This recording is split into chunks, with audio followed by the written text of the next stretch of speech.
You're listening to the Hour of the Time. I'm William Cooper. And hello from Carolyn Nelson. I want to welcome our listening audience on satellite, North and South America, and the western side of Europe, and a lot of the islands and territories in the Pacific, also New Zealand and Australia. Welcome to the Hour of the Time.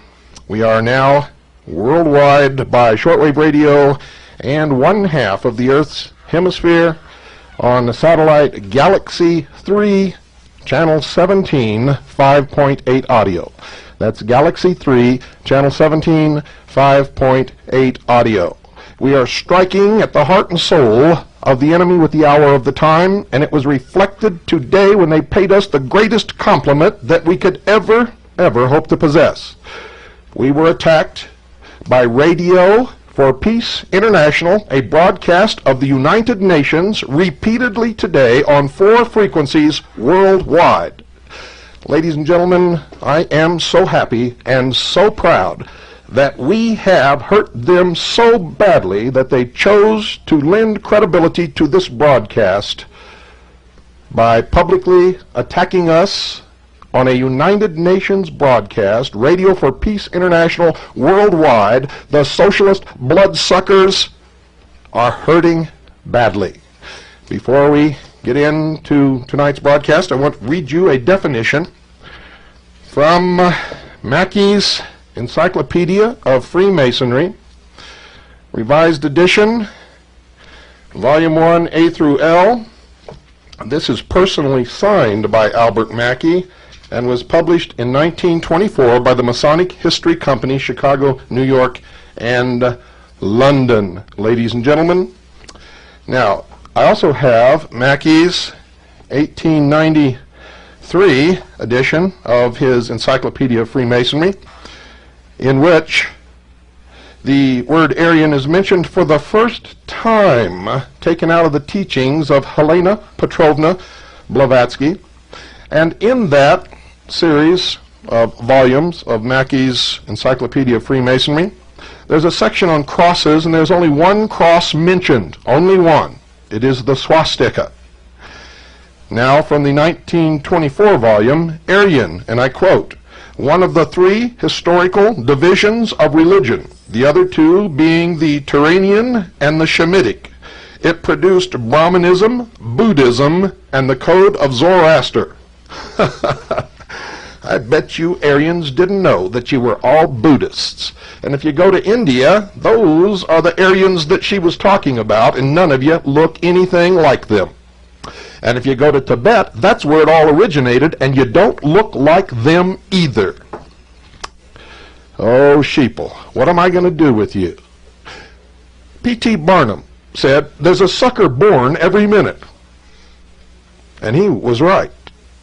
Folks, there is absolutely nothing new under the sun. We continue tonight with part 2 of the occult history of the Third Reich. If you have ears and you can hear, and if you have a brain and you can think, you can make all the connections you ever need to make as we go into the next to the last episode in the completion of our Mystery Babylon series.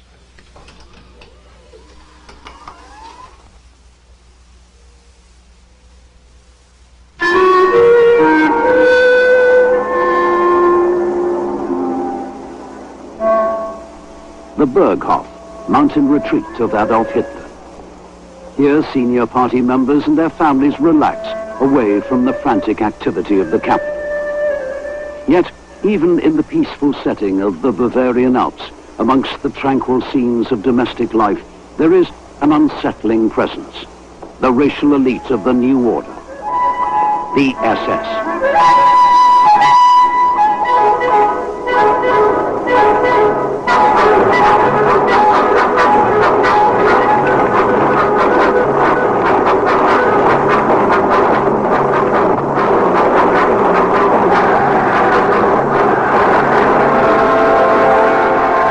How can we arrest racial decay, asks Adolf Hitler. shall we form a select company of the truly initiated, an order, the Brotherhood of Templars around the Holy Grail of pure blood. By 1934, almost 10 years after its creation, the SS is in the process of becoming Hitler's Brotherhood of Templars. The hand-picked, disciplined, and fiercely loyal bodyguard of the Führer is being transformed into an Aryan elite, a mystical order dedicated to the creation of an empire. In the strange and terrifying doctrines of National Socialism, the Aryan is the race of the future. Providence has decreed that the Aryans will subjugate all other peoples.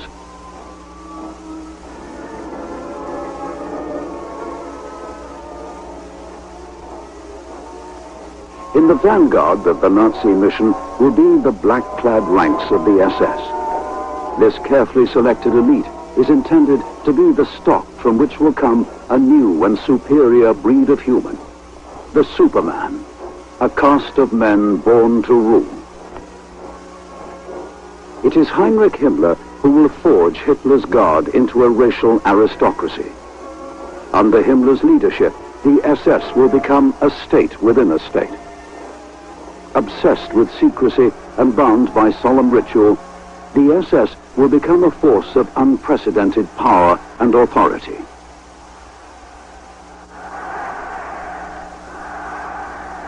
The origins of this, the most sinister of all Nazi creations, do not lie in the personal visions of Heinrich Himmler or his Führer. The roots of the SS go deeper even than National Socialism itself. By 1900, the cities of Germany and Austria had changed beyond all recognition. Millions have abandoned the poverty of peasant life to slave in the mills and foundries of the Industrial Revolution. As their populations swell with the influx of labor, elegant centers of commercial and aristocratic life become teeming industrial slums. It is in the cities that the values of the old order are challenged. Calls for democracy and socialism threaten the traditional power of the ruling elites. Established religious beliefs are undermined by science and a rising tide of materialism. To many, the new world seems fractured and chaotic.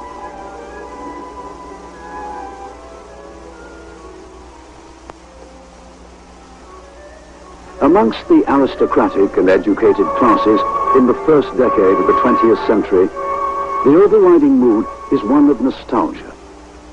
There is a powerful yearning for a vanished past, a past believed to have been more harmonious, orderly, and spiritual.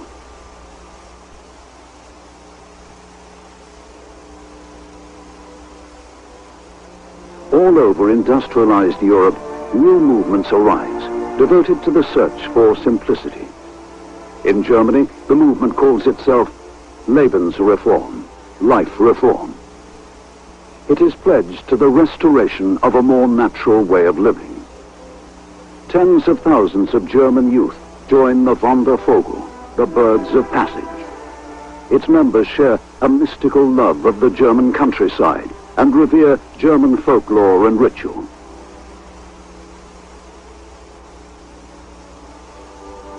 While science and medicine are rejected as products of the Industrial Revolution, vegetarianism, herbal healing, nudism, communal living and meditation become fashionable pursuits. In every major city, cults devoted to spiritualism, astrology, magic, and the occult flourish among the disciples of life reform. Of all the doctrines favored by the movement, none will be more influential than those preached by the Russian adventuress and telepath, Madame Helena Blavatsky.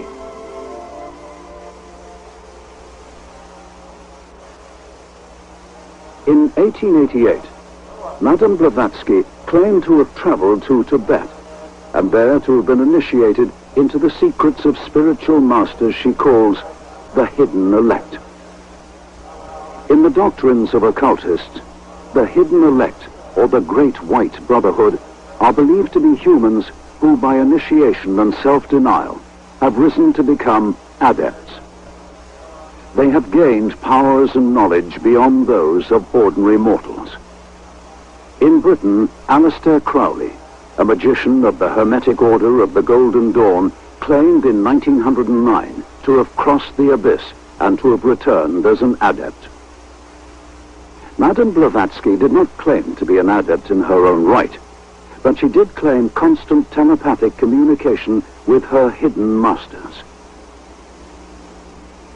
They had revealed to her, their chosen one, the occult history of the human race.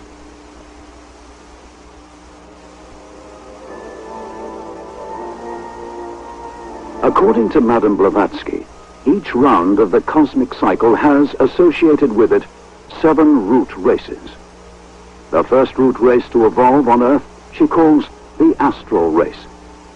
It was a race of pure spirit, the highest form of existence.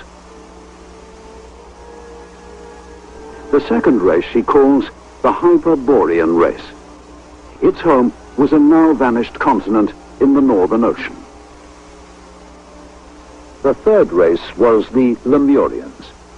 Blavatsky is clear about the reason for the fall of the Lemurian race. It had interbred with animals. The fourth race in the history revealed to Madame Blavatsky is the race of Atlantis. The Atlanteans had possessed psychic powers and had constructed giant cities using an energy source of mysterious origins. The Atlanteans were destroyed in a great flood. The fifth root race Madame Blavatsky sees as the race of hope. The race that had once founded the culture of ancient Greece and soon would return man to the pinnacle of spirituality. That race she named the Aryan. By 1914, Blavatsky's mystical doctrine of the destiny of Aryan man has spread throughout Germany and Austria.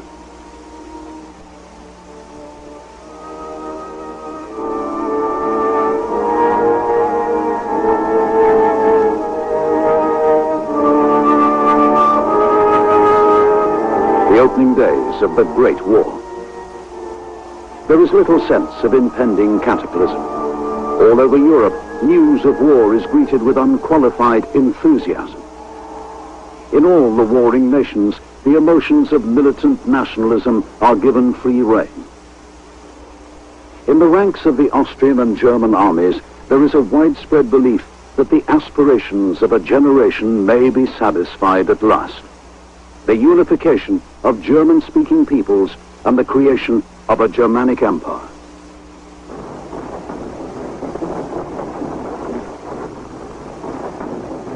To the frontline soldiers of the imperial armies, the teachings of the Austrian clairvoyant Guido von List are an inspiration. List believes that in the Germans, more than in any other people, runs the blood of the mythical race called by Madame Blavatsky the Aryans. To List, the Great War is proof that the modern world with its materialism and its democracy is destroying itself.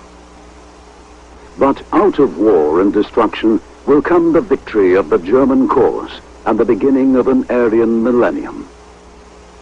List revives the prayer of the 16th century philosopher and heretic Giordano Bruno. O Jove, let the Germans realize their own strength, and they shall not be men, but gods.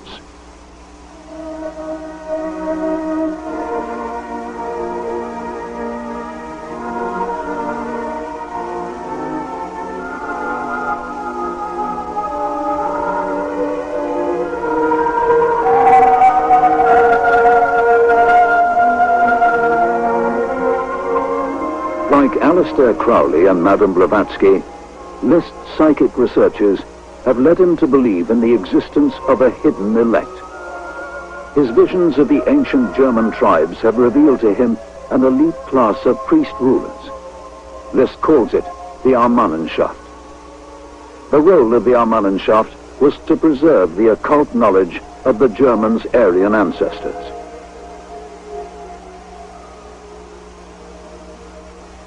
List claims that the imposition of Christianity on the Teutonic tribes and the persecution of the followers of the old religion forced the Armanenschaft to continue its traditions in secret. Their law had lived on in the rituals and symbols of a network of secret societies. The store of occult knowledge had been preserved down the centuries by Freemasons, Rosicrucians, and chivalrous orders such as the Knights Templar. So great is List's influence among German and German-Austrian nationalists that many army officers have joined a secret occultist organization inspired by his teachings. The German Order, founded in May 1912, has lodges in 10 German cities. The government of the Order is by a secret 12-man council of initiates, calling itself the Armanist Assembly. The future Aryan Empire will, according to List, be governed by a similar council of initiates, a new Armanenschaft. In the design of the future SS, List's Armanist Assembly will not be forgotten.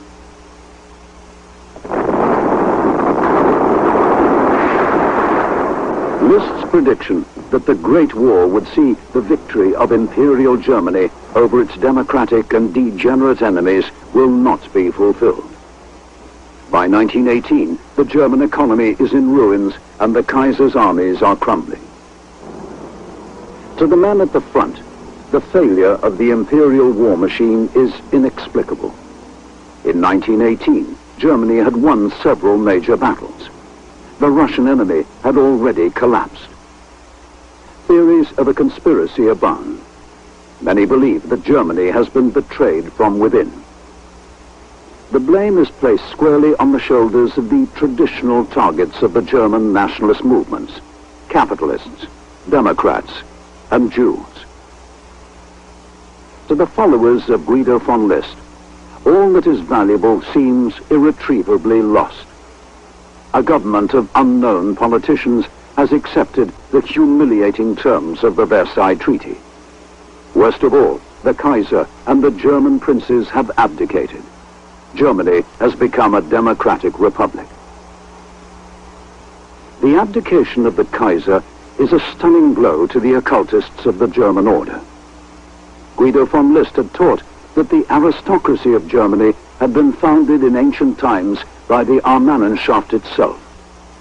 In the aristocracy was to be found the purest of Aryan blood, and with it the strongest remaining traces of the Aryan psychic powers. In the aftermath of the Great War, faced with the twin threat of democracy and socialism, traditionalists eagerly embrace List's mystical belief in the German nobility.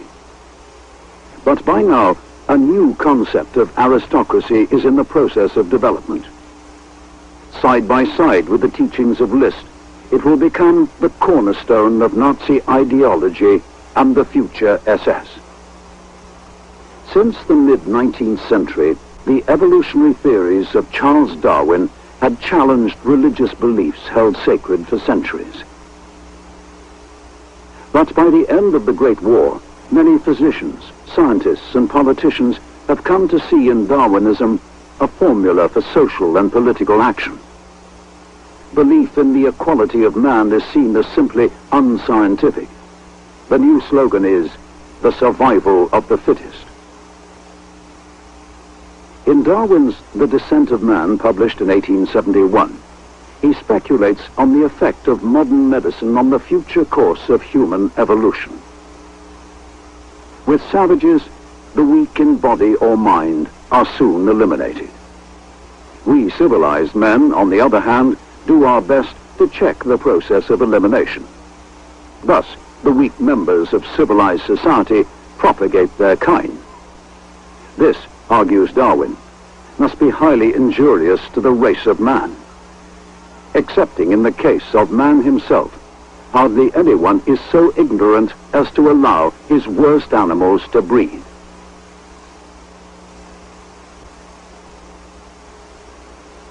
In Britain, the family planning movement, led by the scientist Marie Stopes, is preoccupied with the supposed threat to the health of the race posed by uncontrolled breeding. Maury Stopes' work on birth control, Wise Parenthood, first published in 1918, is dedicated to all those who wish to see our race grow in strength and beauty. Stopes is concerned with the tendency revealed by the national census for the lower classes to produce more children than the upper classes. The numbers of our population, she states, increasingly tend to be made up from the less thrifty and the less conscientious. In America, the compulsory sterilization of the mentally handicapped, of alcoholics, and of persistent criminals has been legal in certain states since 1907. Maury Stopes advocates similar policies for Britain, including the sterilization of male children with an epileptic or mentally handicapped parent, uncle or aunt. The family planning movement is part of a broader movement aimed at directing and accelerating the evolution of the human race by selective breeding. This new science calls itself eugenics. By 1918, eugenics has become so influential that the British Medical Journal publishes an article in which a noted physician can write, "There is no equality in nature among children nor among adults. And if there is to be a much-needed improvement in the race, we must breed from the physically, morally, and intellectually fit." From Britain, eugenics spreads to Germany, acquiring the new name racial hygiene. University departments and institutes are founded devoted to the new science. By the 1920s, eugenics has won widespread support amongst the German medical establishment. It has also had a profound effect on the doctrines of the German occultists.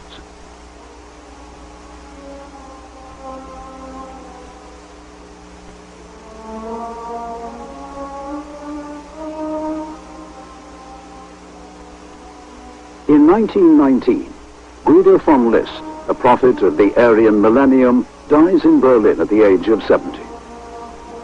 His place as Germany's leading mystic and Aryan visionary has been taken by Jörg Lanz. Lanz, an ex-Cistercian monk and respected biblical scholar, will have a profound impact on the development of Nazi ideology and on the structure and ritual of the future SS. Lanz has blended the Aryan occultism of Guido von List and the principles of the science of eugenics. He calls his new doctrine theozoology. Theozoology is an occult religion of race.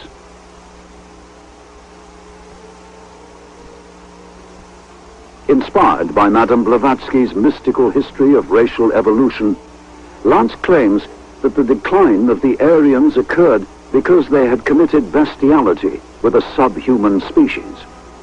The result was the creation of many mixed races, races whose very existence threatens the rightful dominance of the Aryans.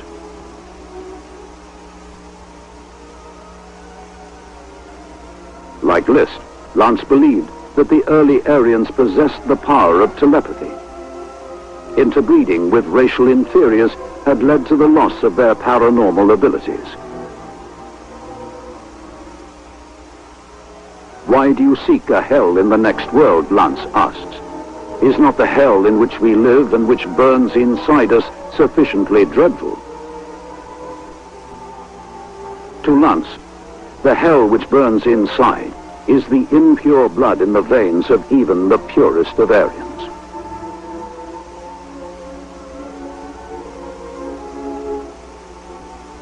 The teachings of Jörg Lanz are propagated throughout Germany and Austria by his own journal, Ostara, founded in 1905. Lanz claims that over 100,000 copies of Ostara a year are sold. He even claims that amongst his eminent subscribers is the British General Kitchener. In the pages of Ostara, and in a series of widely read essays, Lanz develops a terrifying prescription for the purification of the race. He proposes polygamy to increase the birth rate of the racially purest. Eugenic convents are to be established, in which chosen women he calls brood mothers will produce children for pure-blooded Aryan males. While the racially impure and the physically or mentally unfit are to be sterilized, other races deemed inferior are to be deported to Madagascar or used as slave labor. In the future Nazi state, all of Lanz's proposals will be given the most serious consideration. Some will be put into practice. A massive compulsory sterilization campaign will be directed at those judged physically, mentally, or racially inferior. The deportation of German Jews to Madagascar will be discussed in the upper echelons of the party. The SS will plan for the official introduction of polygamy and will found its own SS breeding program.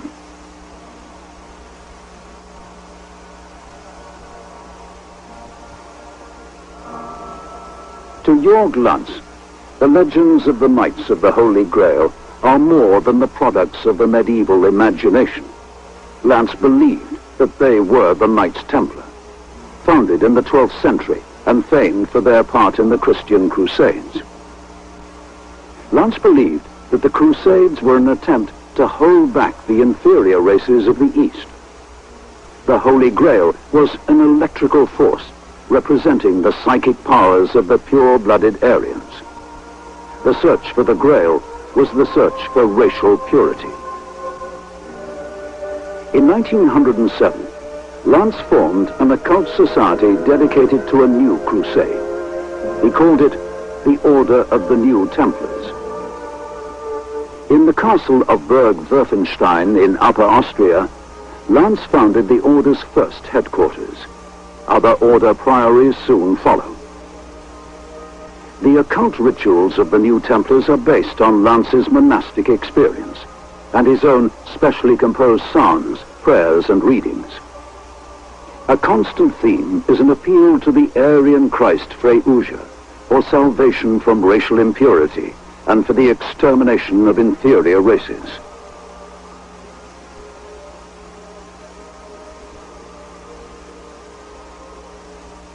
The aims of the Order are explicit: to harmonize science, art, and ethics into an occult religion, devoted to the purification of the Aryan race in all countries of the world.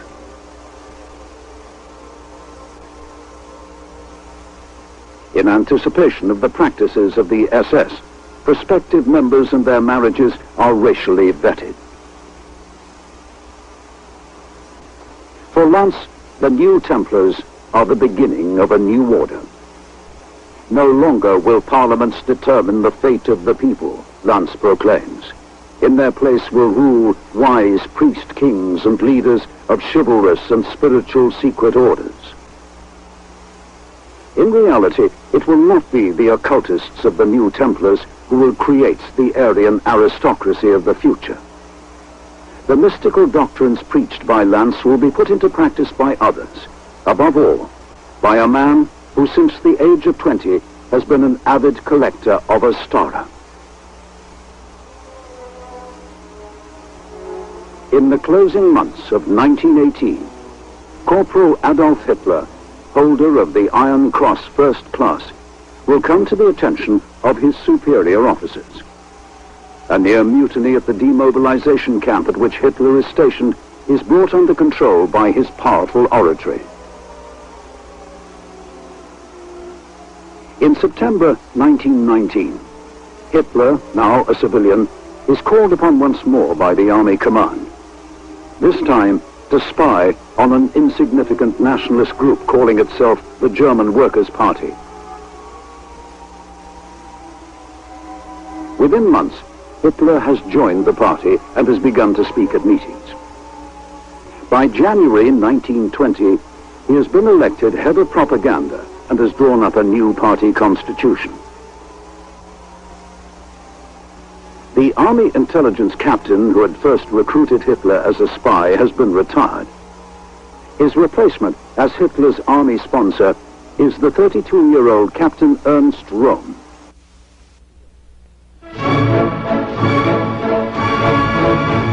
Röhm is held in high regard as a courageous frontline officer and an outstanding organizer.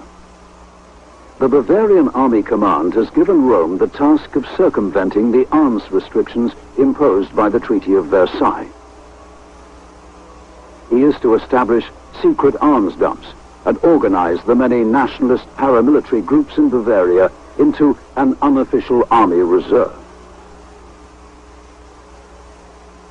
One such group of irregulars is the powerful force commanded by ex-naval captain Hermann Erhardt. The Erhardt Brigade has played a major role in combating socialist revolution in Bavaria. It is Ernst Röhm who brings together Erhardt and Adolf Hitler. Public meetings of the early Nazi Party are defended by stewards known as the Athletics and Sports Detachment. In the summer of 1921, Ernst Röhm arranges that officers of the Erhardt Brigade should become the commanders of a new party defense force, the SA Storm Detachment.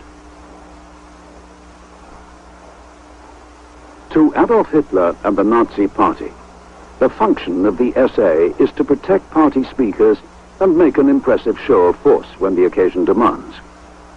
But the SA has another role.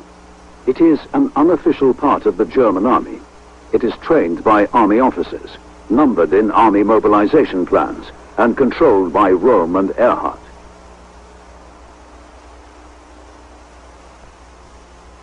Hitler is well aware that the allegiance of the SA does not lie with him or with the party. He knows that as party leader, he needs a force upon which he can rely utterly. The shock troop Hitler is the prototype for the SS.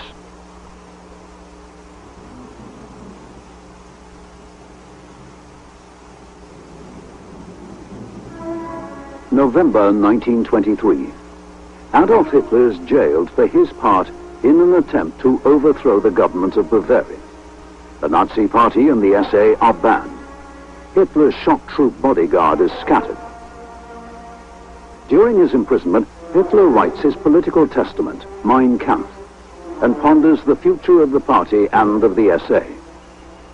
It is clear that eventually he must revive the SA, but he must also reform and strengthen his own personal guard. Hitler's requirements for his new force are clear.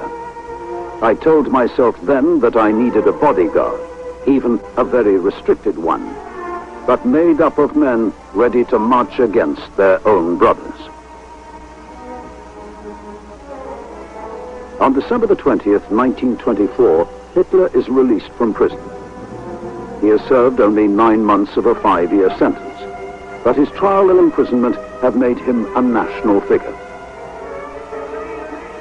2 months after his release, Hitler formally reconstitutes the Nazi Party and reforms the SA under a new commander. Röhm and Hitler have argued and parted company. In April 1925, Hitler orders his chauffeur and ex-bodyguard Julius Schreck to form a new force for the defense of the Führer and the protection of party headquarters.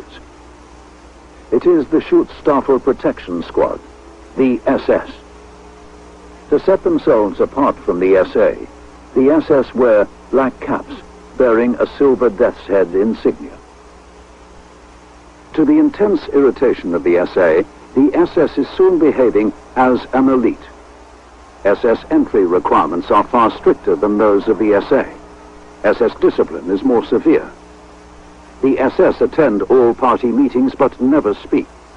Already, its unofficial motto is, "The aristocracy keeps its mouth shut." On July the 4th, 1926, Hitler confirms the SS as his elite organization. At the Second Party rally at Weimar, he gives the SS guardianship of the party's most sacred relic, the flag drenched in the blood of party fighters killed in the coup of 1923. As custodians of the blood banner, the SS are entrusted with the Nazi symbol of martyrdom in the struggle for Aryan supremacy.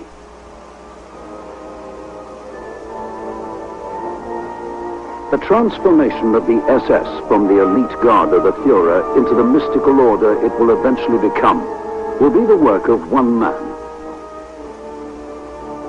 He is Heinrich Himmler, the most enigmatic of all Nazi leaders.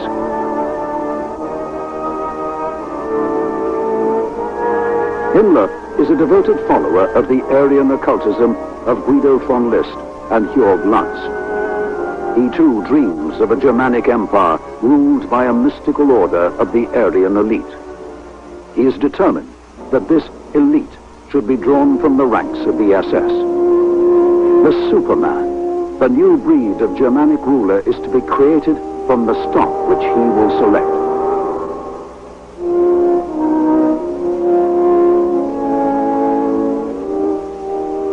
Himmler is appointed head of the SS in January 1929.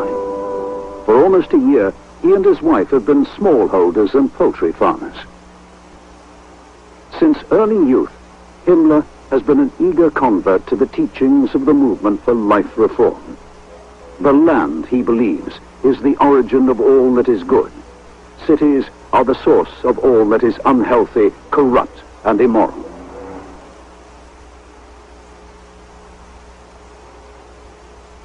The yeoman on his own acre, writes Himmler, is the background of the German people's strength and character. Himmler has long been associated with the Ottoman League, a nationalist and anti-Slavic movement of city youth committed to life on the land and the expansion of German farming to the east. The oath of the Ottoman League is sworn by blood and soil.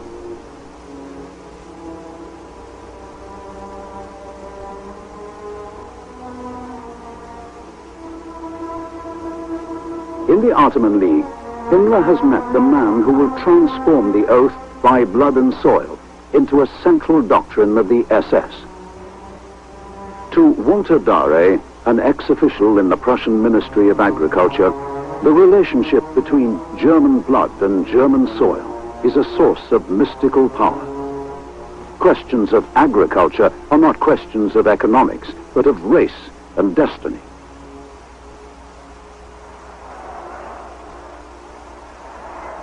In 1930, Himmler's fantasies of an Aryan future are the least of Hitler's concerns.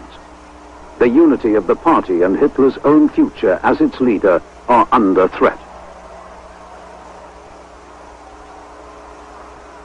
With the economic depression at its height, Germany's unemployed flood into the ranks of the SA. The stormtroopers now number 100,000 men. To the radicals of the SA, National Socialism promises the destruction of the traditional German ruling classes. In the eyes of the stormtroopers, the industrialists, army officers, and aristocrats, who are the Nazi Party's most influential supporters, are no more than contemptible parasites. In protest at the political alliances which Hitler has formed, many SA commanders withdraw their men from the party's service.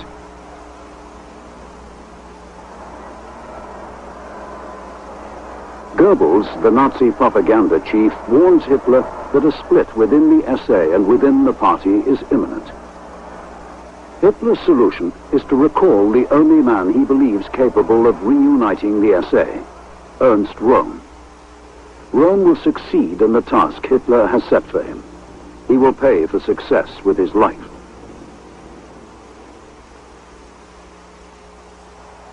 As Rome sets about the unification and expansion of the SA, Himmler takes a different road. His strategy is not one of rapid expansion. Instead, he concentrates on careful and systematic selection. In 1930, Himmler had won a valuable concession from Hitler. The SS would be allowed to recruit from the ranks of the SA. Himmler proceeds to put into practice his theories of breeding. We went about it like a nursery gardener trying to reproduce a good old strain which has been adulterated and debased. I started with a minimum height requirement. I knew that men of a certain height must somewhere possess the blood I desired. On December the 31st, 1931, Himmler establishes the SS Race and Resettlement Bureau. It is to be headed by his old friend, Walter Dare. Dare is awarded the rank of Honorary SS General.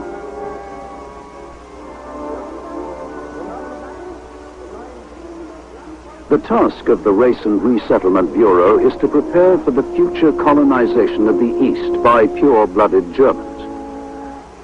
It is also instructed to conduct research into racial ancestry, biological selection, and the history of the Aryans. Its staff of leading academics and medical men are ordered by Himmler to develop stricter requirements for SS entry. Bureau physicians assess the degree of racial purity of each applicant by physical examination. Only those considered pure or predominantly Nordic are acceptable. The applicant's physique is also judged on a 9-point scale. The examiners are instructed to take into account the attitude and bearing of the candidate. Himmler has decreed, in his attitude to discipline, the man should not behave like an underling.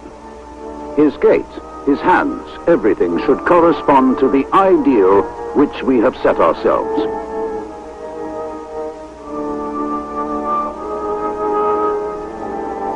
To Himmler, selection is only the first step in his plan to reclaim the Aryan blood latent in the German people. The second stage is the control of SS breeding. The Race and Resettlement Bureau is charged with the task of racially vetting SS marriages. Prospective brides of SS men are required to prove the purity of their Aryan blood back to the year 1750. By 1933, the Bureau will be examining almost 2,000 SS marriage applications a month. It is the beginning of the largest and most terrifying eugenics experiment in human history. From 1935, the Race and Resettlement Bureau will be empowered to vet the marriages of the entire civilian population of Germany. Heinrich Himmler is so confident of success that he predicts that in 120 years, the entire German people should once more be pure-blooded Aryans.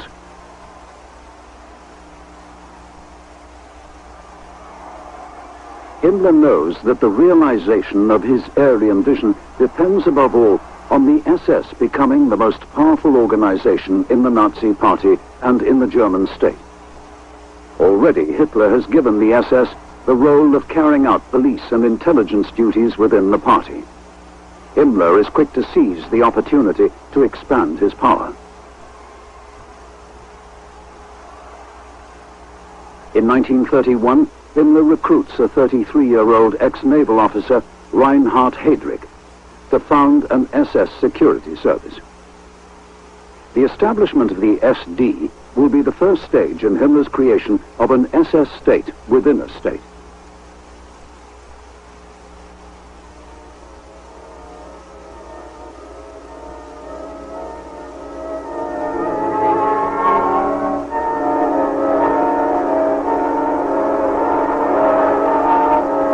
In 1932, two elections for the presidency of Germany deliver to Hitler 30% of the national vote.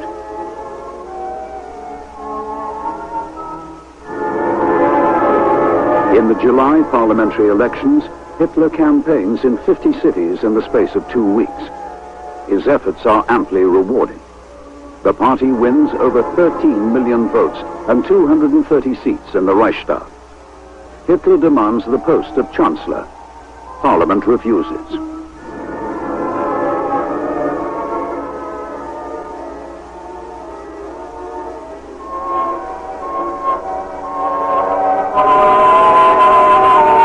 Yet another election on November the 6th sees the Nazi vote fall by 2 million.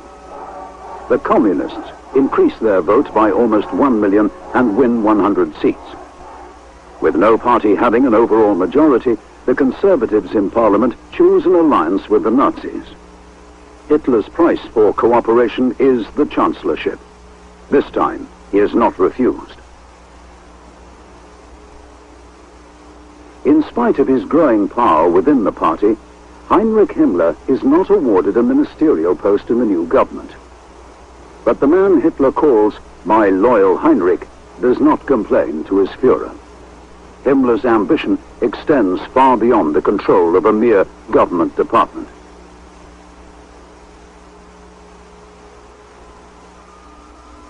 During his youth, Himmler had spent 3 years as a student of agriculture.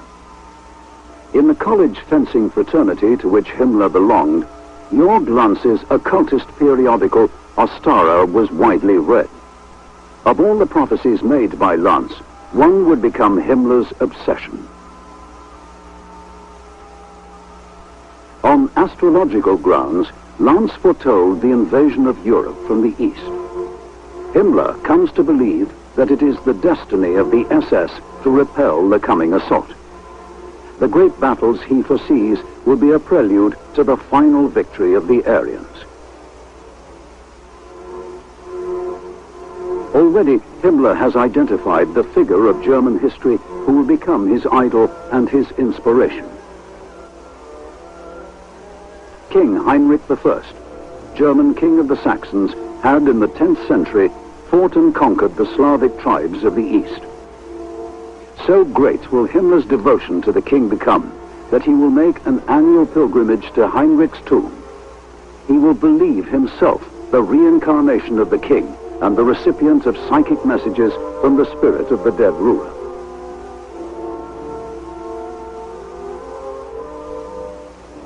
Himmler believes that his divine mission is to complete the work of King Heinrich.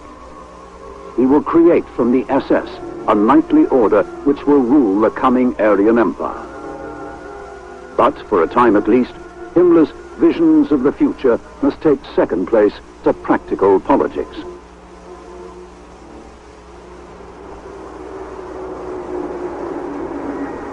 From 1933, Himmler's objective is to win control of Germany's many state police forces. The major obstacle to his ambition is Hermann Göring. Göring is now Minister-President of Prussia and Chief of the Prussian Secret Police, the Gestapo.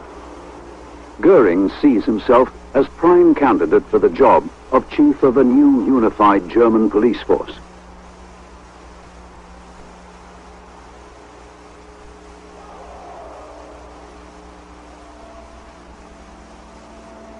In Göring's campaign to eliminate Prussian communists and all other opponents of National Socialism, he employs the SA as auxiliaries to the police and the Gestapo.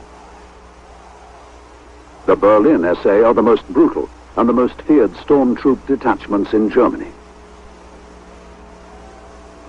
Their hatred of the middle classes almost equals their hatred of Jews and communists.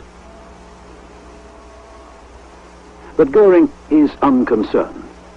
"It is not my business to do justice," he proclaims. "It is my business to annihilate and exterminate. That is all."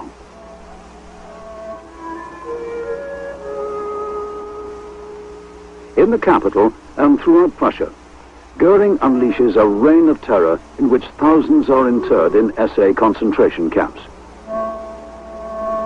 The situation is fast becoming a national scandal.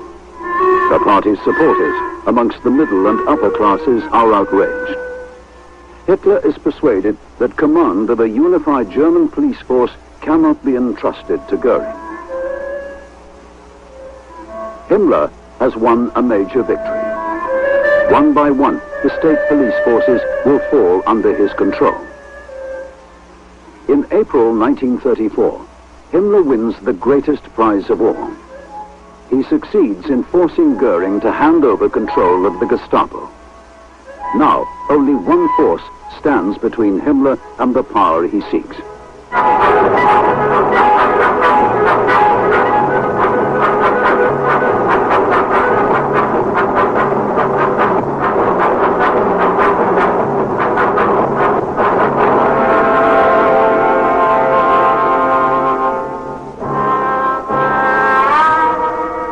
Spring 1934. Ernst Röhm, leader of the SA, conducts his own version of Hitler's flag consecration ritual. It is a sign to the 4 million strong SA of Rome's power and independence. Rome's intention is to create from the SA a new National Socialist German army with himself as its commander-in-chief.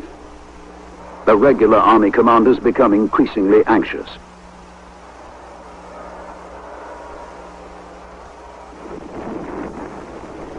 Under cover of inspecting a naval exercise, Hitler holds a secret meeting with the army generals. He gives them his assurance that in exchange for their support, the army will continue to be Germany's only military force. Hitler promises that Rome will be dealt with. The agent of his destruction is to be Himmler's SS.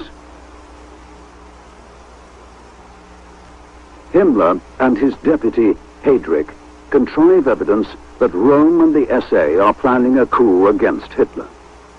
A list of the supposed conspirators is drawn up.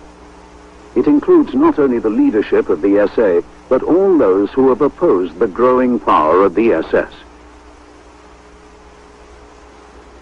The bloodbath that Himmler unleashes on June the 30th, 1934, will become known as the Night of the Long Knives. Up to 500 will be murdered by SS executioners.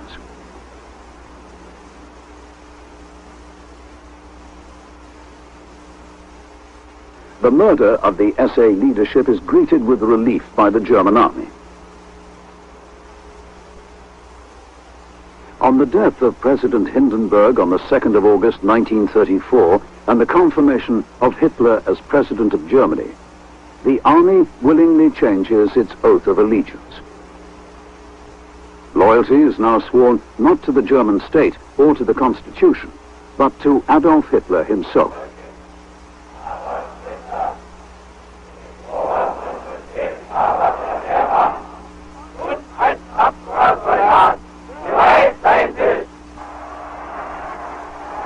The true victor of the Night of the Long Knives is not the German army. It is the SS. On July the 20th, 1934, a grateful Führer decrees that the SS is to be an independent organization within the party. What is more, ignoring his pledge that the army is to be the Reich's only military force, he gives permission for the SS to form its own military units. In time, the Waffen, or armed SS, will number almost 1 million men.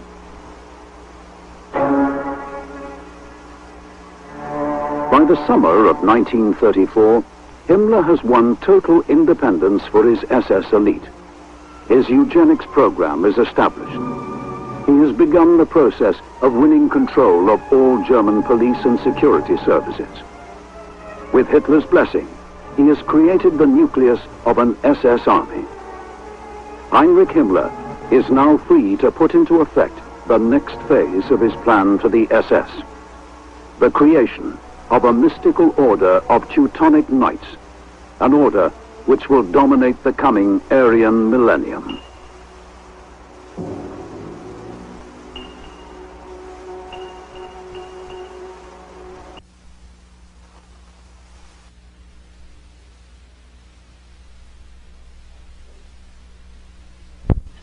Ein Volk, ein Reich, ein Führer. One race, one government, one religion. You'd better wake up out there, for the adepts have you by the neck, and they're holding you over a tub of sheep dip, dummies.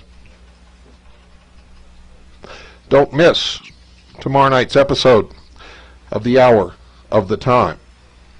Good night, and God bless you all.